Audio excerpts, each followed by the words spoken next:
Jonah and the whale. It's the stuff of Sunday school legends. And yet, we're not sure it was a whale. We know it was a great fish.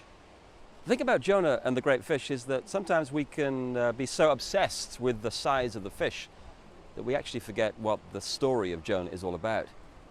It's not a great fish, it's a great God. This is the story of a man who was running away from this great God. In the process, running away from his mission, his identity, indeed his destiny.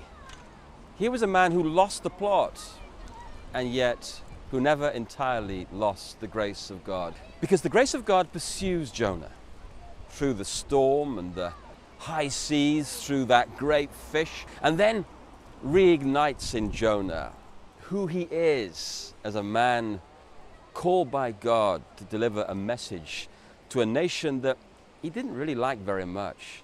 But God has a heart for all the nations, and Jonah had to learn that again and again, that God is a God who loves the world. And so Jonah rediscovers who he is, and he discovers who God is, a God of grace and compassion. Of course, that's the very problem that Jonah knew he had.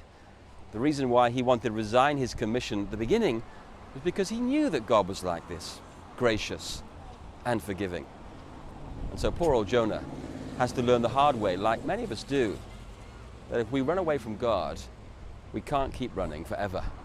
For he's the God of the second chance, of the second look, of the second opportunity. So that's our series on Sunday mornings, as we look at Jonah, the man who runs from God, and runs in the end not away, but into the arms of God's grace and love.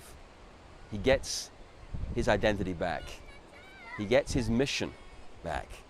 He discovers who God is, this great God of the nations, who's a heart for all.